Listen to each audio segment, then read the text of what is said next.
Right now, President Trump was able to remove at least one of the help wanted signs from the White House lawn yesterday when Betsy DeVos was confirmed as the 11th Secretary of Education for the United States. It was a contentious hearing, to put it mildly, with both Bernie Sanders and Elizabeth Warren taking the new secretary to school over her fitness to head the department. We thought we'd get beyond the social media smackdowns and partisan politics to put educational policy in the spotlight.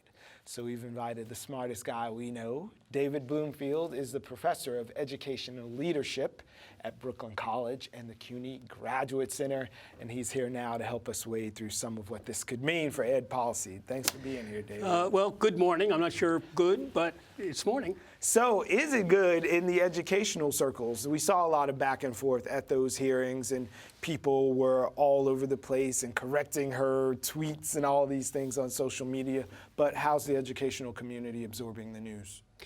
With shock and dismay, maybe not surprise. This was a foregone conclusion really from the time of the nomination on because of Republican control of the Senate, which confirmed her in a tie vote. That was a little surprising, 50-50, with Mike Pence, the vice president, breaking the tie. Right. But in a way, you know, those two senators, Collins and Murkowski, were allowed to get off the reservation because they knew they had the votes. Republican senators. Republican senators. But remember that those Republican senators voted in committee to put the vote to the floor. If they had voted no in committee, DeVos would have been gone. And so I think all of this was choreographed by the Republicans to get DeVos in, allowing a little leeway for these two senators to go back to their constituents, saying they eventually voted no. But as I say, foregone conclusion, and now we have an extremely pro-school choice secretary. We have an extremely pro-choice president, vice president, and education advisor in the White House, and likely a pro-choice majority in Congress. And these are school choice and vouchers and religious education. She's also been a very strong proponent of those three things. That's right, and they're all intertwined because what we're likely to see is money going to parents in the form of vouchers or some sort of tax deduction for tuition, and that can go virtually anywhere, to a homeschool, to an online school, to a for-profit school, or a religious school. So a lot of people who were involved in this sort of DeVos is not the person probably couldn't even name the previous education secretary, but for some reason this really captured a lot of the popular imagination. How much of the policy that starts at that level will make its way down to the street level in Brooklyn, or the classroom level more specifically? Well, what I'm really worried about is Congress. The Secretary of Education, Betsy DeVos now, it had been John King and Arne Duncan before that. Chicago guy, They exercised a great deal of power under the Obama administration because No Child Left Behind, the operative statute, gave the secretary a great deal of power. The new statute, called Every Student Succeeds Act, ESSA, sometimes called ESSA, removed a lot of powers from the secretary to the states. But it's Congress that can either replay with that statute and give the secretary more power, or themselves institute, for example, a voucher plan that takes money out of Title I, which here goes to the New York City public schools for the most part, with actually a great deal of money also going to charter schools and religious schools. But they could take millions of dollars out of the budget of the New York City public schools for this voucher program.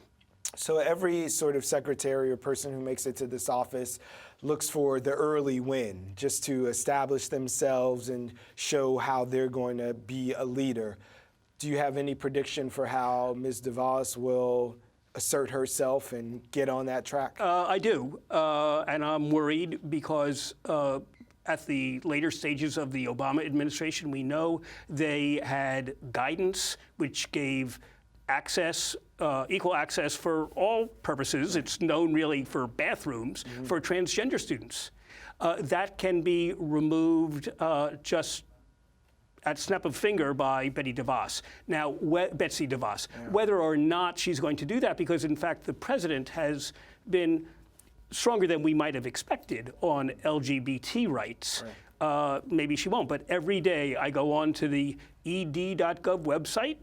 That's not erectile dysfunction, that is educationdepartment.gov. And I want to see if the transgender access guidance is still there. Wow, so that is definitely something that we'll all be looking for. But religious instruction and the funding mix when it comes to vouchers and all these things, that's something else that's on the radar. Right, but that's more of a congressional power than it is a secretarial power, because it has to do with the budget. But I think we'll be seeing that down the line too. Now the question is, school districts around the country in Republican districts as well as Democratic districts get Title I funds. Will the Republicans really be willing to remove that money from their own school districts? And it's possible that they will in some bid for parental choice is how they'll bill it. But that money in great measure will be taken out of school districts and put into the pockets of entrepreneurial educators or education entrepreneurs. So that whether it was a bit of political theater by the GOP with the two people who defected and said we're not going to vote for her, they were from largely rural jurisdictions. So do you think there's going to be a divide between urban education and the folks who are in rural areas when it comes to this education salary? Like Arnie Duncan came from Chicago and he was well versed in urban ed. So how do you see DeVos doing that split? Right. So I think it probably has less to do with DeVos again than the way Congress cuts up the pie. And remember that the allocation formula for Title I, which is billions of dollars in federal money, can be reallocated away from cities, democratic cities, and more toward the suburbs and the rural districts. And that would be a great shame, but it would help the base, and but it would hurt voting base. That's right, but it would hurt urban kids. Woof. Well, we'll definitely be watching. Thank you so much for coming in and helping us make some sense out of these watch headlines. For the Edu Apocalypse. Edu Apocalypse. Give us that website again so we can be following along with you. Well, you can always follow me on Twitter, which is @BloomfieldDavid, and I've been writing a lot about this. All right. Thanks, David. Thank you. Bloomfield. We appreciate you coming in.